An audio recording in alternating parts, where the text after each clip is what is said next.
Nors žuvis yra naudinga, reikia suprasti, kad ne kiekviena žuvis tinkama valgyti, nes gali pakenkti žmogaus organizmui. Taip, ryklių žuvyse yra omega-3, tačiau juose taip pat yra daug gyvsidabrio, kuris žmogui yra nuodingas. Daugelis žmonių stebisi, iš kur jis atsiranda vandens telkinyje. Tai gali būti iš vulkaninių uolienų arba kaip žmogaus pramoninės veiklos atliekos. Gyvsidabrį absorbuoja planktonas, todėl net ir didžiausioje žuvyje garantuotai yra didelis gyvsidabrio kiekis. Kalbant apie ryklių mėsos žalą, nereikėtų pamiršti joje esančio karbamido kiekio, kuris susidaro dėl amoniako vykstant sintezei. Tai nėra patiekalas, kurį išdrįstų valgyti visi, tačiau yra gerbėjų, kurie prieš valgydami mėsą ilgai mirko.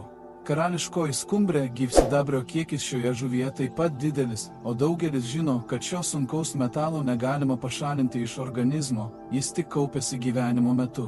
Dėl to žmogui diagnozuojamos įvairios ligos. Mėlynasis tunas taip pat yra tarp lyderių pagal gyvsidabrio kiekį mėsoje.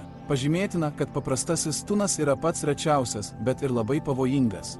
Lietuvos jūrų vandenyse jo nerasta. Įdomu, kad net Japonijoje ne visi gali paragauti šios beprotiškai brangios žuvies. Geltonpelekis tunas yra gana valgoma žuvis. Verta paminėti, kad ji yra japonų mitybos pagrindas.